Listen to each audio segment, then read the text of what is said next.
E recentemente tivemos novidades sobre o processo de federalização que pode acontecer com a CEMIG e com a Copasa, as estatais lá de Minas Gerais. Para quem não sabe, esse processo de federalização acabou surgindo em novembro de 2023 com o intuito em transferir a Copasa e a CEMIG para o governo federal em troca do abatimento da sua dívida com a União. Essa notícia acabou caindo muito mal entre o mercado, as ações acabaram desabando, já que o mercado estava esperando o processo de privatização com a Copasa e com a CEMIG, já que era uma das principais promessas que estava acontecendo agora no curto prazo. E se de fato acontecer essa federalização, pode acabar de fato afastando a ideia de privatização. Mas antes de tudo, não esqueça de se inscrever aqui no canal para ficar por dentro de todas as novidades e também se tornar um membro apoiador.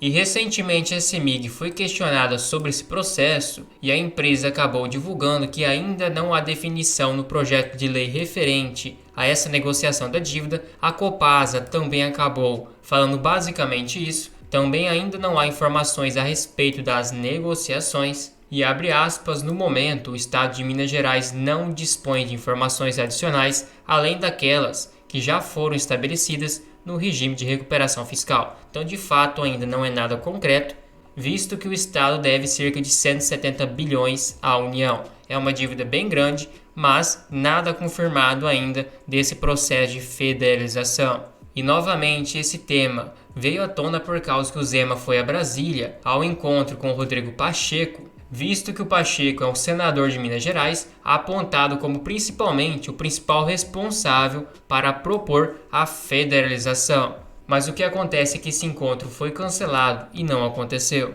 E logo em seguida o governo Lula junto com o Pacheco chegaram a entendimento para permitir que a União receba ativos de estados, por exemplo, essa participação acionária nas estatais, recebíveis e créditos judiciais, principalmente para abater dívidas, justamente o que pode acontecer com a Copasa e com a CEMIG nesse processo de federalização. Mas ainda é muito distante, nada foi confirmado e ainda nem foi divulgadas as ofertas e como que pode acontecer. O que temos que entender é o seguinte: a Copasa é uma excelente empresa previdenciária no ramo de saneamento. Justamente as empresas estatais, elas pagam um dividendo maior porque geralmente tem um desconto em seus múltiplos comparado às suas concorrentes, que são privadas. E justamente por estar negociado com desconto em seus múltiplos, geralmente um PL mais abaixo, o dividendo acaba ficando mais alto. Basicamente é o prêmio de risco, porque se você pega a Copasa, a média do seu PL é 7 vezes o seu lucro. Isso, claro, por causa da distorção em 2015, mas comparado a anos anteriores, quando estava 11 vezes, 13 vezes, lá em 2018, 2019, quando a bolsa estava muito cara, hoje, entre aspas, está praticamente de graça, com o seu PL mais baixo dos últimos 10 anos. E justamente o seu valor patrimonial também está abaixo dos anos que estava bem cara. A empresa vem crescendo seu ROI e aumentando sua rentabilidade, e, inclusive, a sua margem líquida também veio se elevando, então geralmente um ROI alto acompanha de uma margem líquida também alta, uma eficiência muito grande em transformar a sua receita em lucro. Então a empresa em si não precisa crescer muito o seu lucro para crescer o dividendo, mas sim melhorar margens e ter um payout maior. Sendo que a Copasa apresenta uma dívida bem tranquila de 1,4 vezes, um ROI que ainda é satisfatório, um bom crescimento de lucros. Claro que um ano ou outro acaba escorregando nos dividendos, mas mantém uma média muito alta e ela não tem esse problema da Sanepar de demorar para pagar os dividendos. Geralmente ela anuncia em um mês e paga depois de 2 a 3 meses. Então pagamentos satisfatórios por volta de 3, 4 até 5 vezes no ano. E o seu lucro também cresceu no longo prazo, um ponto muito positivo, uma empresa muito lucrativa, que está tendo um baita crescimento no seu lucro, uma empresa com 100% de tag along, um bom free float, uma boa liquidez diária, um valor de mercado ainda pequeno, abaixo de 10 bilhões, cresceu receita de uma maneira bem saudável todos os anos com crescimento, uma forte geradora de caixa, e hoje o seu lucro está acima da sua cotação, diferente do que aconteceu lá em 2019 e 2020. Então talvez esse processo de federalização que tem rumores pode ser uma oportunidade para comprar barato, já que é uma empresa com excelentes números, com bastante desconto, e temos ótimas empresas que são federais, como por exemplo o Banco do Brasil, Caixa Seguridade. Essas empresas geram valor para os acionistas há décadas, Claro que tem um risco político, assim como também a Copasa e a CEMIG têm na esfera estadual. E olhando o seu resultado trimestral, veio em linha com os últimos resultados, um bom ROI e um bom ROIC, uma margem líquida também muito boa, uma receita similar aos últimos trimestres, uma empresa que está redondinha, bem descontada, com excelente dividendo pela frente, aumento nas suas margens, tanto no ROI como também na margem líquida, e com uma boa previsão para dividendos, segundo os analistas. Se fôssemos somar todos os dividendos esperados para cada trimestre até o final do ano, chegaríamos num lucro por ação de 3,69. Então, cada ação, mais ou menos de acordo com a previsão, vai dar um lucro de R$ 3,69.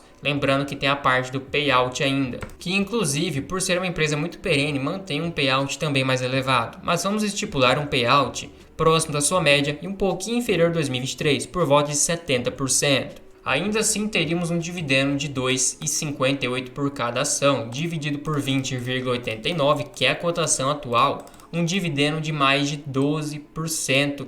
E ainda assim, temos todo o crescimento da cotação que as ações têm no longo prazo. É uma empresa muito descontada e não é à toa. Tem esse risco de federalização, mas ao meu ver nada confirmado, muito remoto e está embutido no preço que faz a empresa ficar muito descontada. E se você pegar a cotação atual da ação e dividir pelo lucro projetado, chegaria num PL de 5,66, bem próximo do atual. Então a tendência é que mantenha esse ótimo payout para o ano exercício 2024. Então, sem dúvidas, uma ação que está muito atrativa. Agora, outra ação que está muito barata também é a CEMIG no ramo da energia elétrica, uma empresa que paga um dividendo bem alto, principalmente bem maior comparado à CEMIG número 3. Mas por que tem essa diferença? Isso se deve por causa da ausência de tag along. Então, basicamente, não tem um mecanismo que protege o investidor que, caso a empresa seja vendida, você receberia 100% do valor negociado. Mas por se tratar de uma empresa estatal, uma empresa gigantesca, é muito difícil lesar algum acionista. É possível porque não tem esse mecanismo, mas é improvável.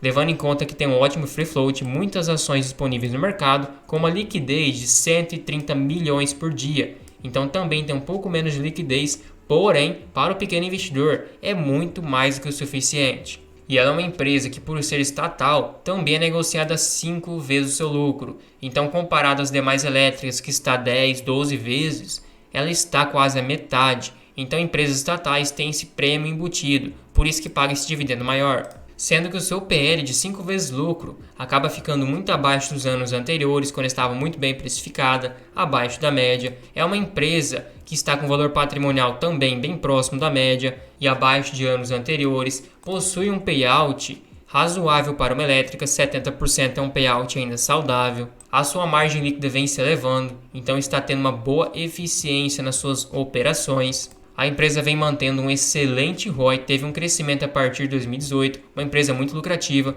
um ROI de 20% se conseguir manter no longo prazo, claro, contanto que seja um ROI saudável, não impactado por causa de dívidas, vai ser uma empresa que vai gerar muito valor para o acionista. Levando em conta que a sua dívida é bem tranquila, 0,8 vezes a sua geração de caixa anual, então não tem problemas com dívidas e geralmente elétricas são mais endividadas, o que não é o caso da CEMIG, um ótimo indicador. Já o seu ROIC também se elevou bastante, um excelente ROIC, rentabiliza muito bem o seu patrimônio, a empresa mantém um bom crescimento de lucro, uma boa liquidez corrente, vem crescendo o lucro por ação também, mantém uma ótima média de dividendos, 8, 9, 12 até 13% no ano, o que está acontecendo hoje. Talvez um ponto negativo de fato seja a demora para pagar seus dividendos. Anunciou um dividendo no mês 6 de 2024, vai pagar somente no mês 12 de 2025. Isso aconteceu com diversos pagamentos, então esse é um ponto negativo, não tem como deixar de falar. Mas a partir do momento que você tem a empresa por um ano, todos os anos você vai recebendo dividendos com base no ano passado. Claro que tem um pagamento ou outro que eles pagam rápido, porém, grande parte dos pagamentos é demorado para acontecer. Mas é uma empresa que teve um forte crescimento no seu lucro após 2016 e 2015. Saiu de lucro de 2,4 bilhões para 5,7. Então é uma empresa muito lucrativa também. Sendo que é uma empresa que nunca deu prejuízo e lucra muitos bilhões no ano. Então não é algo para se preocupar. E a empresa também teve um crescimento de receita saudável. Outro ponto muito positivo, gera bastante caixa. Apresenta um lucro comparado à sua cotação muito favorável para o investidor. De acordo com o lucro de hoje, ela deveria valer por volta de R$15. Então realmente a CEMIG estava cara em 2011, 2010, 2009, o que não é o caso de hoje. Abriu uma diferença muito grande e foi bem precificada entre aspas em 2018, quando custava R$ 7,00, porém tinha um lucro de 1,7 bilhão. Então realmente a CEMIG ficou muito atrativa e abriu um gap muito grande por causa de todo esse rumor de federalização. Sendo que a CEMIG manteve um bom lucro nesse trimestre, uma boa receita, os seus custos se manteram em linha, uma margem líquida muito boa ainda, um ROIC satisfatório, então vem mantendo bons resultados. E de acordo com os analistas, a CEMIG tem a previsão de lucro para 2024 de 2,21. Se você dividir a cotação de 9,90 por 2,21, chegaria num preço sobre lucro de 4,4 vezes. Você recupera muito rapidamente o que você investiu, isso claro, se a empresa distribuir 100% de payout. Mas como o payout é alto, o dividendo também, e tem a possível valorização, a retomada na cotação, acompanhando o seu lucro, fica muito lucrativa a CEMIG. É basicamente um preço sobre lucro de Banco do Brasil, então realmente tem bastante desconto comparado ao seu lucro. Se levarmos em conta as demais elétricas ou a média do Ibovespa, fica muito abaixo. Sendo que a CEMIG está mantendo um payout por volta de 70%, o que é próximo da sua média. 2023 foi um pouco inferior, 35%, mas mesmo assim conseguiu pagar um dividendo de 11%. Então faça a matemática básica, um fundo imobiliário distribuindo 95% do que ganha, pagando um dividendo de 10 a 11%, aí tem uma empresa, por ser estatal, distribuindo 35% do seu lucro, paga esse mesmo dividendo, fora todo o crescimento da cotação, já que a empresa terá 65% do lucro para poder reinvestir. Então, de fato, a CEMIG virou uma monstra na questão de distribuir dividendos. E esse lucro por ação de 2,21 multiplicado por um payout de 70%, teríamos um dividendo de 1,54. Dividido por 9,90, um yield de 15%. Então é muito dividendo. Claro que pode ter um payout menor, quem sabe 40%, 50%, mas ainda assim um dividendo de 10%, 12%. É um dividendo muito alto, levando em conta que as ações têm um crescimento. Por isso que as pessoas estipulam 6, 7% das ações, porque tem um dividendo de 6, 7% mais o crescimento da ação, que dá uma boa rentabilidade no longo prazo. Agora imagine se você conseguir comprar uma empresa que tem um ótimo crescimento pela frente, pagando um dividendo de mais de 10%. Sem dúvidas, uma ação que pode proporcionar uma ótima rentabilidade no longo prazo, tem esse risco embutido na cotação e nos seus múltiplos, por isso esse ótimo dividendo. Então nada é de graça, porém é uma assimetria muito grande de mercado e, ao meu ver, é uma ótima oportunidade. Também não se esqueça de se tornar um membro apoiador aqui no canal. Você recebe selos de fidelidade para te diferenciar nos comentários, tem prioridade de resposta, acesso a uma planilha de preço teto e a um grupo no WhatsApp exclusivo para membros. Tudo isso por somente R$ 2,99 por mês. Fica um valor bem acessível, você nem percebe que está pagando, mas me incentiva demais.